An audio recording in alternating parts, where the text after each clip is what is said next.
Si usted vio la parte 1 y vio la parte 2, no se vaya, porque viene la tercera parte de esta saga de riesgo cardiovascular y cómo disminuirlo. Y nada menos y nada más que traemos al protagonista de esta saga, al doctor Asdrúbal Alfonso, cardiólogo, intervencionista, con quien quedamos siempre acorde que teníamos que terminar esta historia de toda esta protección cardiovascular. Bienvenido, Asdrúbal, a nuestro live de FC Salud, algo que nos encanta hacer para llevarle a usted la información más importante.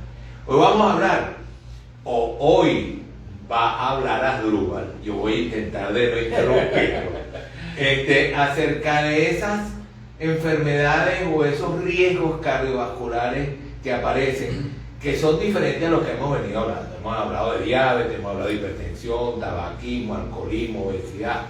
Hoy Asdrúbal va a hablar de preeclampsia o eclampsia o hipertensión en el embarazo, cáncer de mama y algunos medicamentos que producen algunas situaciones a nivel cardiovascular, depresión, COVID, que es lo más importante, y algún otro tema que se nos aparezca de tipo inmunológico, de tipo autoinmune, que de alguna manera usted no sabía que usted corre riesgo cardiovascular cuando alguna de estas enfermedades o algún medicamento usted está tomando o está presente.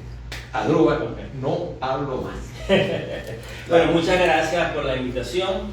Como siempre digo, yo encantado de estar aquí con la familia de FC Pharma. De verdad que me han tratado este año como un rey. Yo siempre muy alegre de estar aquí y colaborar y participar en estas actividades académicas, tanto para los pacientes, porque sé que también hay muchos médicos que están viendo nuestro live, ¿no? Y bueno, ya que es nuestro último de este año, pero entonces estamos aquí conversando para ver el próximo año los nuevos temas. Ya no van a ser sagas, ya van a ser temas más cortos que puedan disfrutarlos ustedes, pero era necesario que comenzáramos con factores de riesgo cardiovasculares. Pero de verdad que estoy muy agradecido con todo y muy contento, me siento a gusto y espero el próximo año volver por estas tierras, ¿no? Creo que hay que invitarlo. Bueno, cuando hablamos nosotros haciendo un resumen de lo ocurrido en todos los lives anteriores que pudimos estar disfrutando, hablamos primero de los factores de riesgo tradicionales. Cuando hablamos de factores de riesgo tradicionales son aquellos factores que ya todos conocíamos que pueden estar incidiendo directamente en la producción o en la aparición de enfermedades cardiovasculares. Cuando nosotros quisimos hablar este día de los factores emergentes, factores cardiovasculares emergentes, son aquellos factores no tradicionales, pero son factores que son importantes que las personas, tanto los médicos como los pacientes, puedan entender y puedan captar, porque son factores que pueden estar incidiendo o pueden estar influyendo en la aparición de enfermedades cardiovasculares y que piensan de que como no son los tradicionales, como no es la diabetes, como no es la hipertensión, yo estoy exento de tener una enfermedad cardiovascular y no es así. Porque entonces viene ya la aparición de la enfermedad y entonces es la pregunta, pero si yo no soy hipertenso, yo no soy diabético, yo no sufro de ninguna de estas patologías, ¿por qué tengo enfermedad coronaria? Entonces, por eso vimos la importancia del día de hoy hablar de estos factores. Cuando nosotros hablamos de estos factores emergentes, estos factores nuevos, o factores que están teniendo importancia y relevancia en el ámbito médico-científico, tenemos que hablar de varios puntos, como Carlos lo hablaba perfectamente. Hablamos de la hipertensión en el embarazo, hablamos de las enfermedades del tratamiento del cáncer de mama, y aprovecho de hablar, creo que en mi cuenta hay una intervención que hicimos con Tania Sarabia, bien importante, que es una luchadora de lo que es la prevención del cáncer de mama. También lo pueden observar. Igualmente hoy vamos a hablar sobre el tema, pero ese está bastante completo. Hablamos también de lo que son enfermedades autoinmunes. Hablamos entonces también de lo que es la depresión y lo que es la ansiedad como factor importante que a todo el mundo no le toma la importancia que debe tener. pero sí es relevante y en este momento más todavía. Y por último, la enfermedad viral que todavía estamos en pandemia, no lo olviden, que es el COVID-19, que ya ha incluido en el último Congreso de Cardiología como un factor de riesgo cardiovascular. Hablando de lo que es la hipertensión en el embarazo, tenemos que primero mencionar que es una enfermedad muy diferente a la hipertensión sistémica que nosotros vemos en la mujer habitualmente. ¿Por qué? Porque el embarazo no es una patología, pero el embarazo ya como tal produce cambios importantes en la mujer. Estos cambios pueden ser cambios hemodinámicos, cambios desde el punto de vista hormonal, y si esta mujer tiene algún tipo de predisposición a lo que es la enfermedad hipertensiva, esto puede originar en una hipertensión arterial. ¿Qué es importante hablar en las mujeres? Porque este es un tema también bastante extenso, pero lo que quiero es poder resumir que en cuanto al embarazo, lo primero que es la evaluación que debe haber, que muchas mujeres obviamente tienen esta evaluación, pero el momento de poder detectar que hay cifras de presión arterial elevadas en el embarazo, ya esto puede conllevar no tanto un riesgo cardiovascular durante el embarazo, que perfectamente con la ayuda o en un conjunto que tenemos con el obstetra y nosotros los cardiólogos, podemos llevar a término ese embarazo sin ningún problema, pero tenemos que recordar de que esta mujer que ya después ha dado a luz y tiene presiones arteriales, o puede quedar con presiones arteriales elevadas o puede quedar con presiones arteriales normales. Ahí es donde está el secreto del día de hoy que nosotros queremos conversar.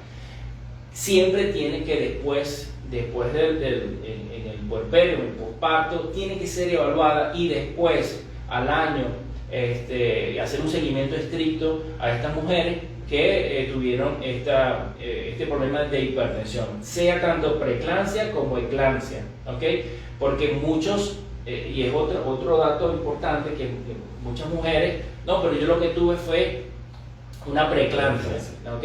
Y yo no tengo ningún riesgo. Se ha determinado por estudios serios importantes que tanto la preeclampsia como la eclampsia, en algún momento ya hay una predisposición a tener hipertensión arterial, y si no se toman las medidas necesarias y el seguimiento importante.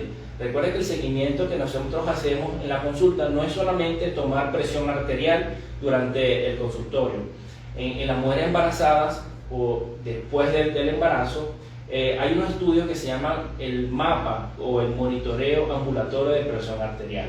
Una de las indicaciones, muy aparte de lo que es el MAPA como herramienta del cardiólogo en la hipertensión arterial, este sistema o este método diagnóstico que se llama MAPA, monitoreo de presión arterial ambulatoria, se diseñó también exclusivo para hacer una evaluación bien exhaustiva en las pacientes durante el embarazo y después del embarazo. ¿Por qué? Porque nosotros con el MAPA podemos determinar presiones arteriales en reposo, en nocturno, podemos evaluar presiones arteriales, podemos evaluar la resistencia vascular periférica, que la resistencia vascular periférica en las mujeres en el embarazo y después del embarazo están aumentadas, y esto también puede ser un signo de nosotros de tener algún daño incipiente cardiovascular y que tenemos que hacer el seguimiento más estricto en el tiempo. Otros factores también son los cambios hemodinámicos que se pueden presentar en el embarazo, como son cambios dentro, dilatación de algunas de las cavidades, cambios hemodinámicos o de flujo dentro, o que siempre ocurren, pero hay que hacerle seguimiento. Si estos cambios se mantienen en el tiempo, me está diciendo a mí de que este embarazo o que esta hipertensión que se origina en el embarazo va a traer consecuencias más adelante. ¿Okay? Sí, importante, extraordinaria explicación, Adrúbal.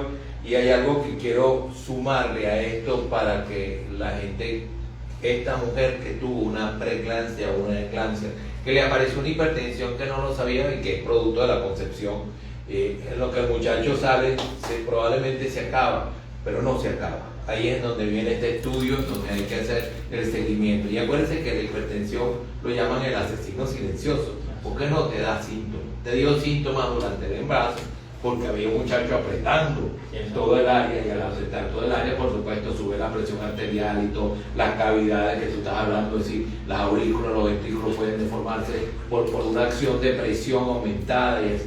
Pero ya está, salió un muchachito, todo chévere, vamos a crear.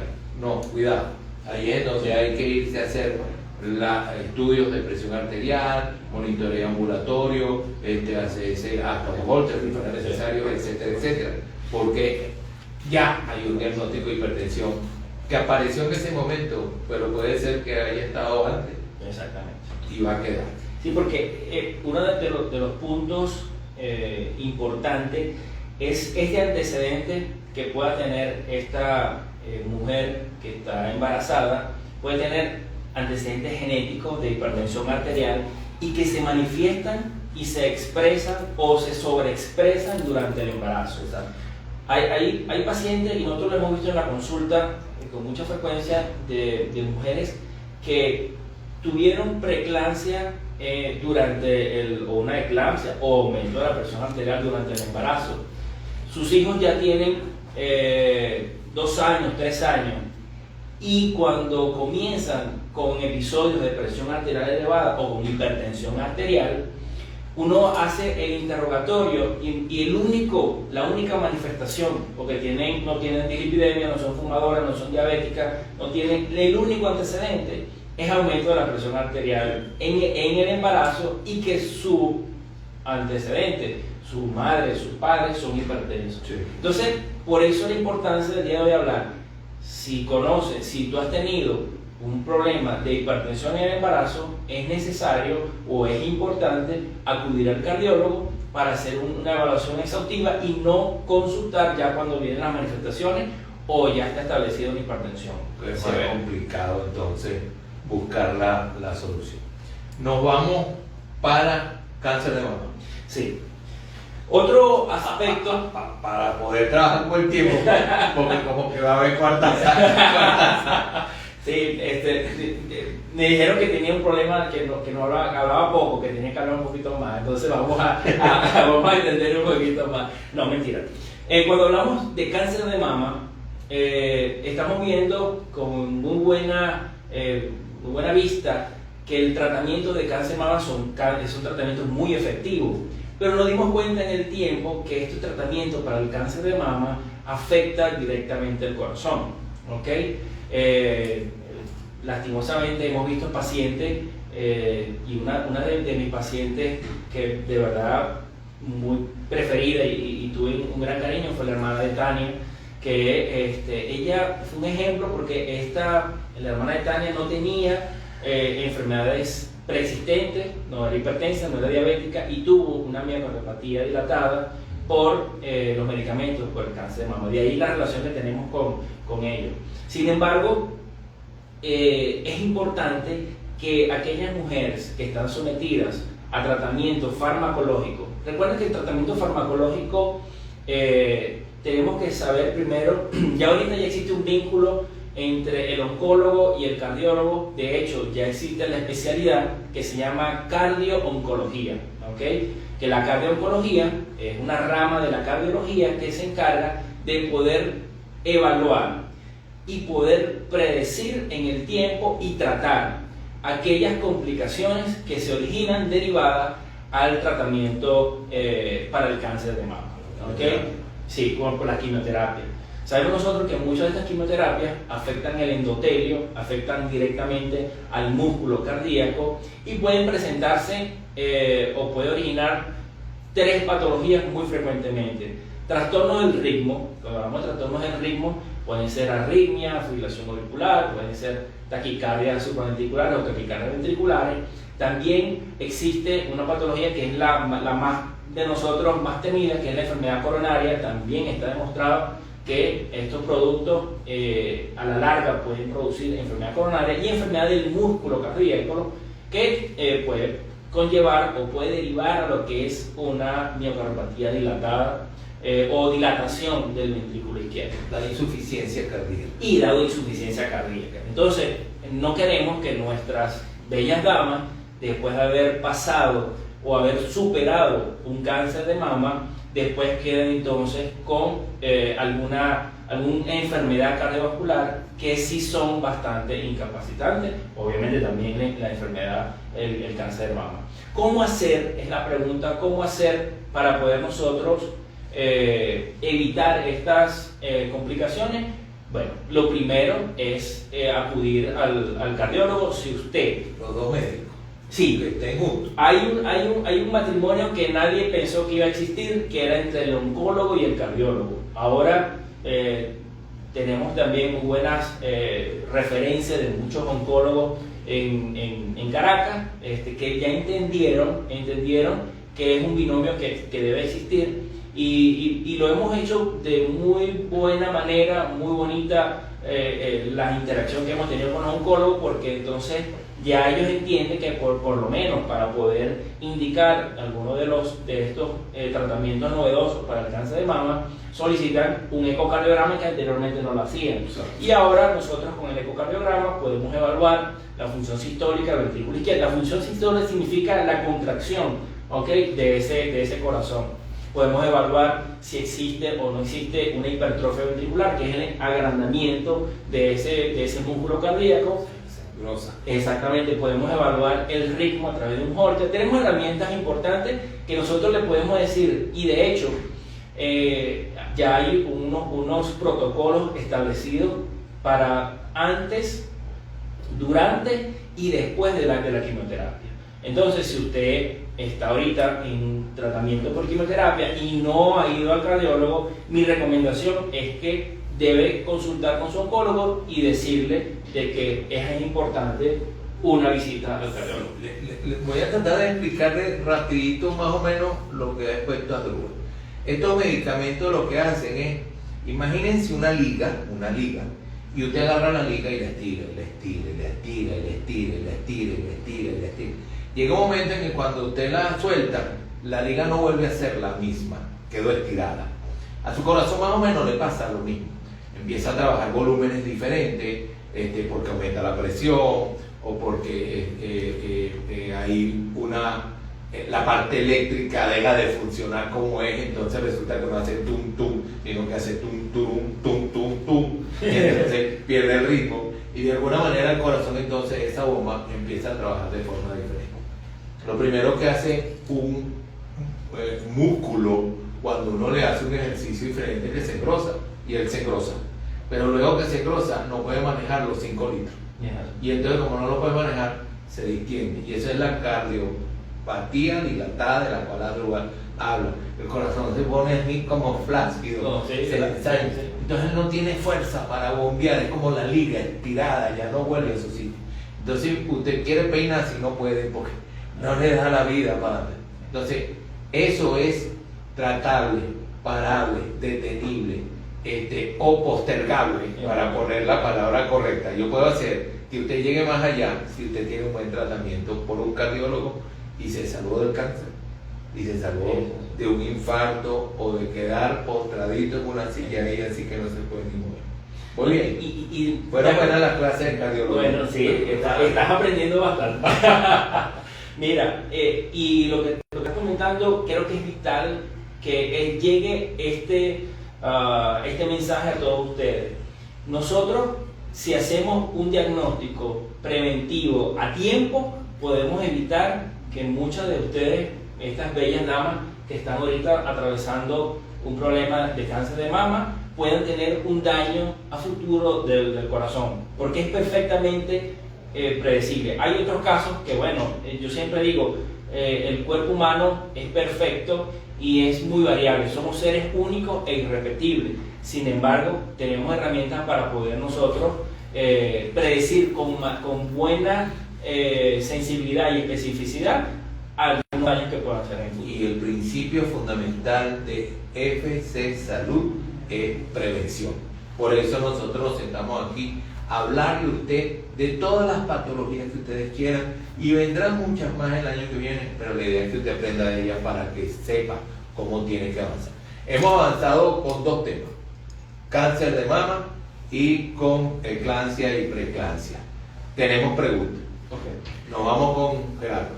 Así es, aquí tenemos varias preguntas y nos dicen: hola doctor, yo me realicé un perfil lipídico y me dice riesgo cardiovascular en 3. ¿Qué significa eso? Me salió colesterol y triglicéridos bien, tengo 32 años. Sí, lo que pasa es que cuando hay muchos laboratorios que cuando hacen el perfil lipídico hacen algo que se llama el recuento total de lípidos, ¿no? El recuento total de lípidos, ¿qué significa? Significa de que nosotros cuando vemos el conteo total, ¿okay? Muy probablemente puede ser mayor a 300, mayor a 400, hay una parte o hay una porción de este total que corresponde a lo que es HDL, que es lo que llamamos nosotros colesterol bueno, lo que es LDL, ¿okay? Lo que nosotros llamamos colesterol malo, y lo que es VLDL, ¿okay? Que es una molécula de transición. Entonces, cuando ellos suman todas esas, todas esas células, ¿okay? Da un porcentaje mayor que te cataloga en un riesgo cardiovascular, que era un concepto muy antiguo. Pero ya ahorita nos damos cuenta de que no es el porcentaje total de lípido lo que produce daño. Básicamente tenemos una molécula pequeñita, aterogénica, que se entra dentro de la arteria, que se llama LDL. Y esa es la que le tenemos que tener cuidado. De la película. Y tiene que subir el HDL, Y subir que es el que compensa. Por acá nos llega otra pregunta y nos dicen: las personas con varices pueden llegar a tener hipertensión. ¿Puede ser considerada una señal de alarma? No. Las varices, básicamente, la varice es una deformidad o una alteración muy probablemente o en la arquitectura de la vena, ¿okay? O en las valvulitas que permiten el que suba la sangre hacia la aurícula derecha. Entonces no tiene mucho que ver lo que es directamente la enfermedad venosa, tanto superficial como profunda, con la hipertensión arterial. Que hay una relación, que muchos de estos pacientes son obesos, muchos de estos pacientes son hipertensos, muchos pacientes de estos son diabéticos, tiene que ver más con los factores anteriores que directamente con la esa. Ok, nos vamos entonces para las otras dos partes de la tercera sala, que son depresión y enfermedades autoinmunes. ¿Te puedes por dónde hablar? Sí, cuando hablamos de enfermedades autoinmunes, es importante hablar, las enfermedades autoinmunes son un montón, ¿no? Y la idea no es, obviamente dar una clase aquí de reumatología, pero vamos a hablar de las más comunes, ¿ok?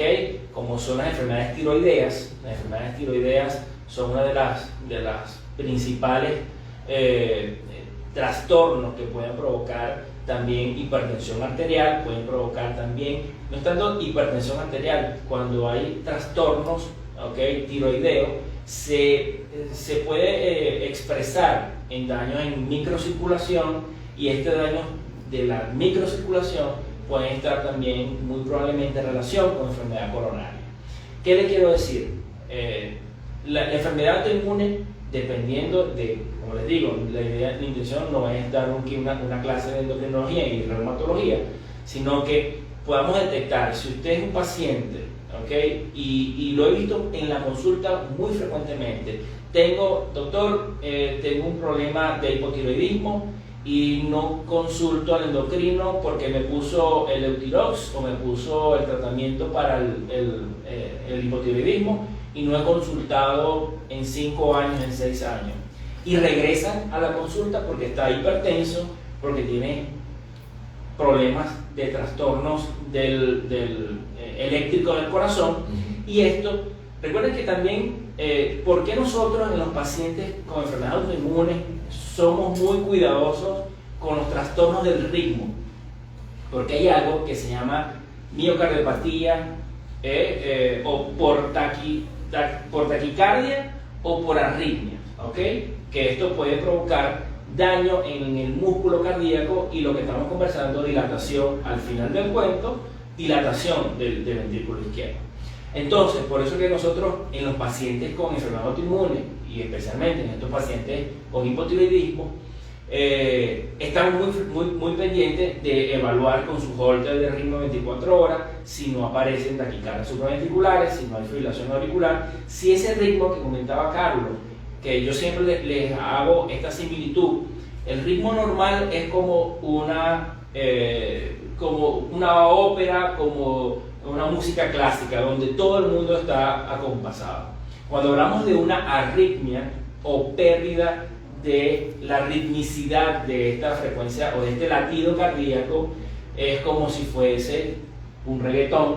Ya ahorita me voy a meter en problemas con la gente. Pero es un ritmo que es todo alterado, ¿no? Estás hablando, me haces acordar de la clase con el doctor Quick-Walk. Yo no sé si te dio clase, pero él decía que el corazón hace loop-dup, loop-dup. Ese es el sonido onomatopéyico que debe tener.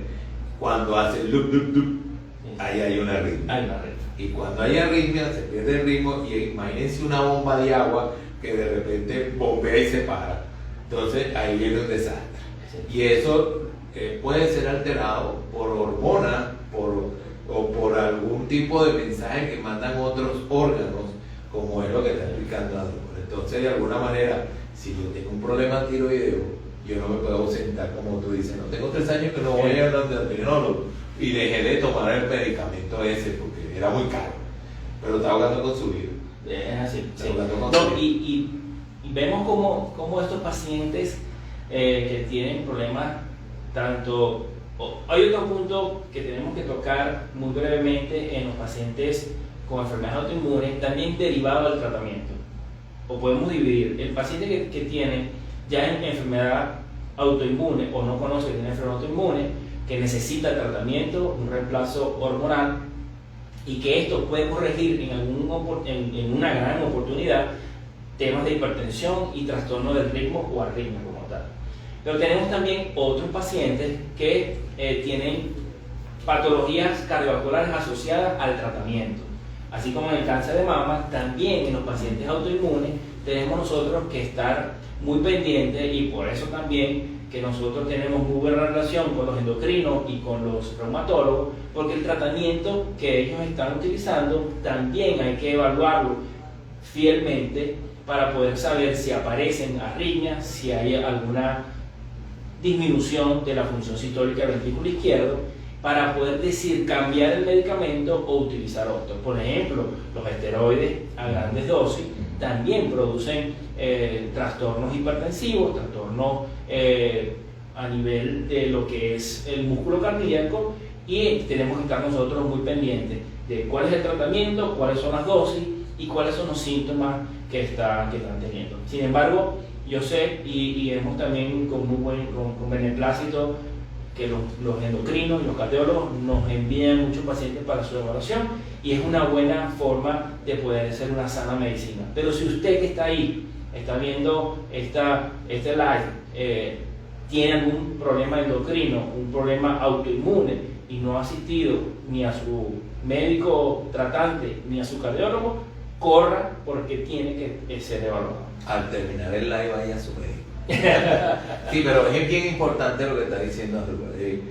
Hay que ir a los especialistas, hay que darle seguimiento a las enfermedades cuando uno ya las conoce, porque a veces, bueno, ya lo conocí, yo me estoy tomando un medicamento que me mandó el doctor y yo me siento chévere, pero hay que darle seguimiento. A veces esos medicamentos pueden traer respuestas no esperadas, sobre todo los esteroides. Siempre hablamos de que los esteroides no son juegos, son unos medicamentos extraordinarios cuando se saben utilizar, porque cada esteroide tiene su condición, su absorción, su potencia, su tipo de su vida media de uso.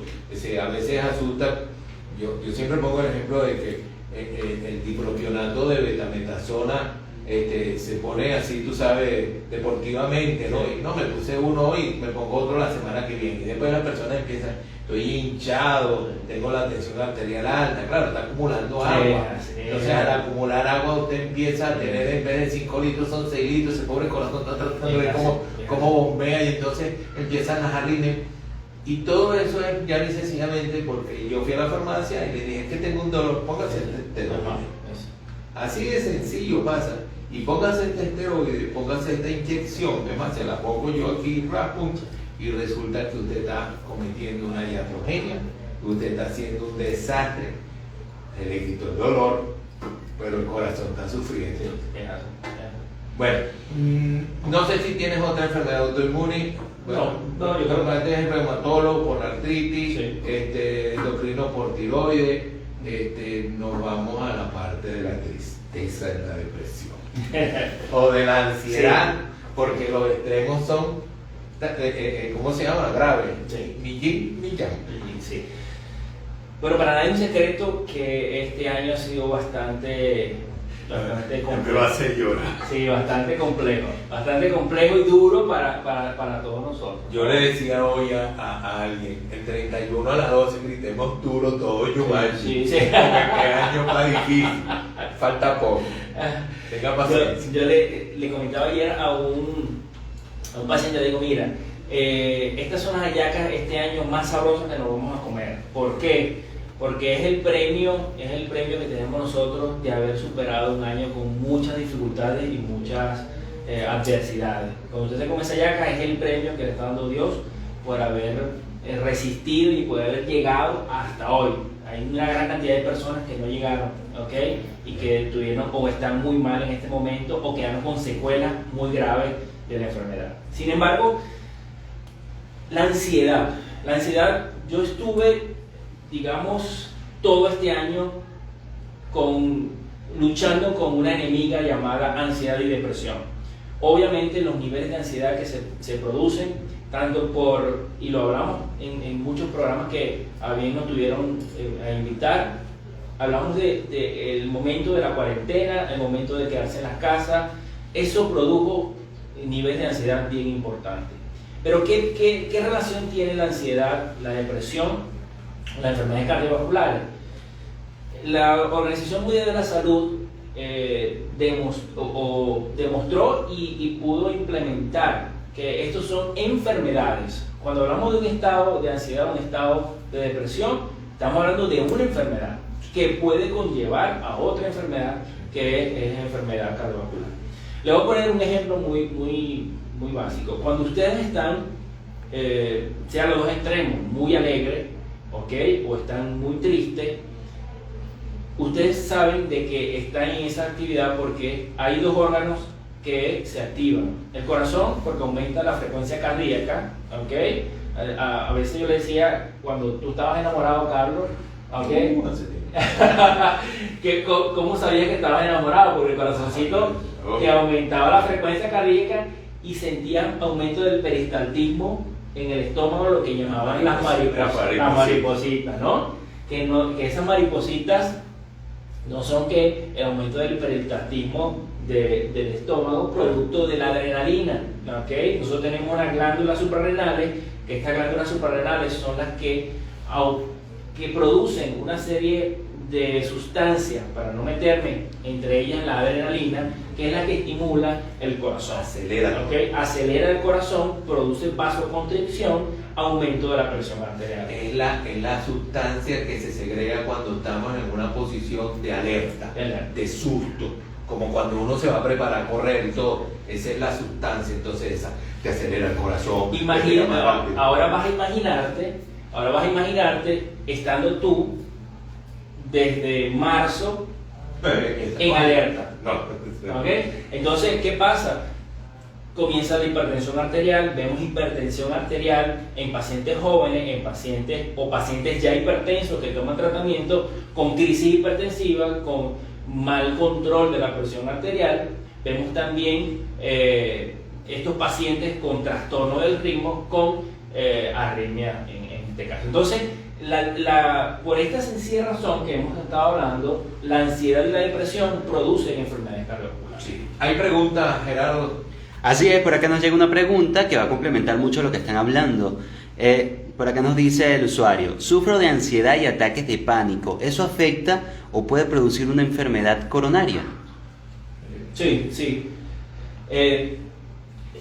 No directamente en el sentido de que usted va a estar o tiene una enfermedad coronaria, ¿no? Porque tampoco nuestra idea no es alarmar a la población, y como decía Carlos, nuestra idea es prevenir y darle información, herramientas básicas para que ustedes puedan evitar estas enfermedades. Pero si usted está constantemente con trastornos de ansiedad, ¿cómo sabemos nosotros que hay trastornos de ansiedad? Vamos a hacerlo así para que ustedes puedan entender y puedan reconocer. Cuando yo pierdo, tengo insomnio, no duermo bien. no duermo bien, o duermo y me despierto muchas veces en la madrugada, y no para ir al baño, sino que me despierto, me cuesta para retomar nuevamente volverme a dormir, eso es un signo. Si me sudan las manos, tengo problemas gastrointestinales, en algún momento tengo evacuaciones muy líquidas, en algunos momentos tengo estreñimiento, si en algún momento cuando recibo una noticia me suda el cuerpo, me da escalofrío, tengo taquicardia, son signos de trastorno de ansiedad. Hay alarma, hay alarma. Entonces, si usted está teniendo algunas de estas manifestaciones, eso tiene varios niveles, de leve, moderado y severo, pero puede reconocer de que estamos. Mira que nosotros, hablando en pandemia, tuvimos también una intervención con un psicólogo, y hasta los niños pueden estar presentando trastornos de ansiedad por estar tanto tiempo, obviamente, en la casa, con mucha razón, porque tenemos que cuidarnos. Pero ¿cómo reconocíamos? Son estos niños que a cada rato iban a la nevera, iban a comer, necesitaban dulce, pedían mucha chuchería, estaban irritables, ya el jugar play, el ver televisión ya no era suficiente, y ellos estaban también sometidos a ansiedad. Pero para que veamos que la ansiedad no hay que obviarla, no hay que decir, mira, yo no estoy en trastorno, no tengo un trastorno de ansiedad, Hasta nosotros los médicos en algún momento de esta pandemia tuvimos un trastorno de ansiedad, pero lo importante era hacer el diagnóstico y poder reconocer de que estamos en esta fase y poder tomar las medidas importantes. Y aprender a manejar ese estrés, porque al final del camino es un estrés. La ansiedad es la que está arriba, la depresión es lo contrario. Exacto. Yo estoy triste, lloro con facilidad, no quiero andar con nadie, me aíslo. Entonces esas dos etapas de la vida le van a aparecer en algún momento. El punto está en cuando uno se engancha, cuando uno se queda, cuando uno la mantiene. O sea, tengo una semana que no duermo, tengo una semana que discuto con todo el mundo, tengo una semana, es decir, está en un estado de ansiedad, o viceversa, es decir, es que estoy viendo cualquier cosa en la televisión que me da ganas de llorar. ¿Y qué pasa eso? Hay pacientes que me dicen, no me quiero bañar, no quiero comer, o quiero comer mucho, Entonces desganado. Exactamente. Esos son signos importantes para que usted, y ese corazón está sufriendo. En algunos se acelera, en otros se desacelera, pero pierde el ritmo. Hay una cosa que el corazón tiene que tener 60 latidos por minuto, mantenerlo con su loop, y mantener, pero cuando él empieza el loop, y el loop viene después, o empieza loop, él está entrando en un trabajo diferente a su normalidad, y eso trae consecuencias cuando se mantiene en el tiempo. Nos queda COVID-19. El problema, y con esto cerramos la saga.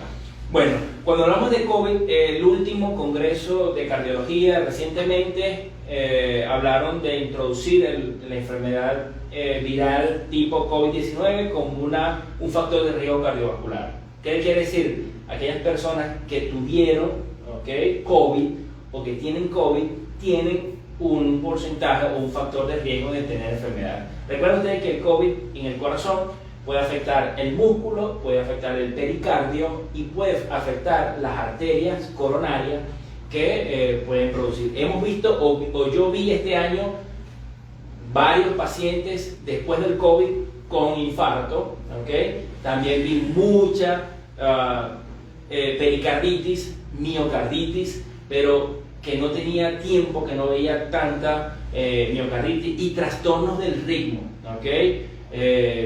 taquicardias supraventriculares, taquicardias sinusales, taquicardias complejas también hemos visto con mucha frecuencia. Entonces, el COVID-19, si usted tiene sospecha, ¿no? Porque todavía hablar de COVID, hay muchos pacientes que piensan que es un tabú, ¿no? A veces uno le pregunta, mira, ¿y has tenido contacto? No, ni siquiera lo nombran porque parece que es un susto, ¿no? Tengo que decirle de que es preferible reconocer de que tuvimos contacto con el virus y hacer una evaluación, un chequeo con el cardiólogo. Yo soy partidario, tanto por las guías que hemos leído y por lo que hemos visto. Acuérdense que esto es una enfermedad nueva y que, como decía yo ayer a un paciente, estoy aprendiendo del COVID, ahorita estoy aprendiendo de él, y podemos nosotros tener algunos protocolos para poder tener la atención. Yo creo que todo paciente que tuvo COVID moderado y severo, la evaluación con el cardiólogo es fundamental. ¿Por qué? Porque nosotros tenemos herramientas para poder evaluar si ese pericardio continúa engrosado o inflamatorio, si el músculo cardíaco está también alterado, y esto poder predecir en el tiempo enfermedades cardiovasculares más complejas. Entonces, es importante, ya para terminar, hablar de mantener, porque sí afecta, hay dos órganos que afectan severamente el COVID, el pulmón primeramente y el corazón, ¿ok? Entonces, si nosotros queremos evitar, no porque es una enfermedad, como decía, una enfermedad del abuelito, no es una enfermedad del diabético, del obeso, no señor, ¿no? El COVID, su letalidad sí es verdad que es muy baja, pero no sabemos a quién le pueda dar y cuáles son las complicaciones que puedan estar teniendo.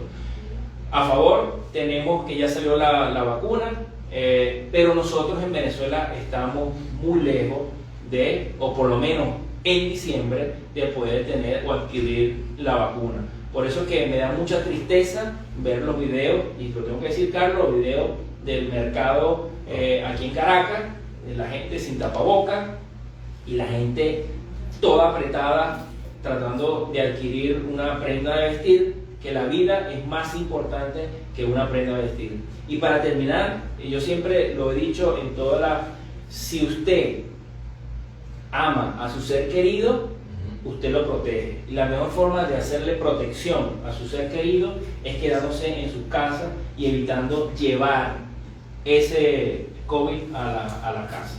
¿Okay? Qué bueno, qué bien estás terminando tú la saga, porque es real. Miren, he tenido que ir a 2 hospitales diferentes en la semana a hablar con algunos colegas acerca de algunos productos que estamos trayendo, y lo único que nos dicen es nos están creciendo el número de pacientes con COVID en hospitalización. No se ha acabado, no se ha ido, sigue estando allí, y estamos viendo mucha gente en la calle. Yo acompaño a Drúbal en lo que está hablando. Mantengamos la distancia, mantengamos el tapaboca, limpiemos la mano, pero lo más importante es, si te puedes quedar en casa y moverte lo menos posible, hazlo. Trata de hacerlo, porque esta enfermedad sí es bajito, es un 2%. ¿Tú quieres ser parte del 2%? Esa es la gran pregunta. ¿Tú quieres ser parte del 2%? Porque ese 2% muere. Y el que se salva queda con alguna secuela muy molesta de poder. Llegamos al final, a Drúbal, de la saga, aunque hay mucho más tela por cortar en el área cardiovascular. Drúbal está en... Ok, nos pueden seguir por nuestra cuenta de Twitter e Instagram, DR de doctor, DR_Asdrúbal, ¿ok?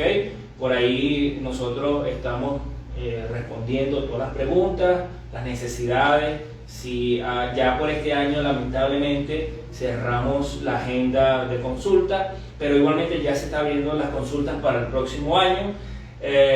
También pueden tener el correo, que es INCAT por la parte de cardiología intervencionista, incatcardiología@gmail.com. Por ahí podemos darle toda la información necesaria que necesiten para entonces darle prevención. Asdrúbal, muchísimas gracias. De verdad que es un placer tenerte aquí y conversar con toda esta gente que nos ve a través de FC Salud. A mí no me queda otra que despedirme. Muchísimas gracias a la producción, Igual. a la señora Farar Veláez, quien se encarga de traer a personas como Asdrúbal y todos los médicos que han durante el año. Todavía nos queda uno. A Gerardo, que siempre está ocupado de poner todos estos likes con los colores más bonitos, con todas las cosas que él hace para que esto salga de la mejor manera, y en el nombre propio, como siempre lo estaré diciendo, el doctor les ama y les quiere. Nos vemos en el próximo live.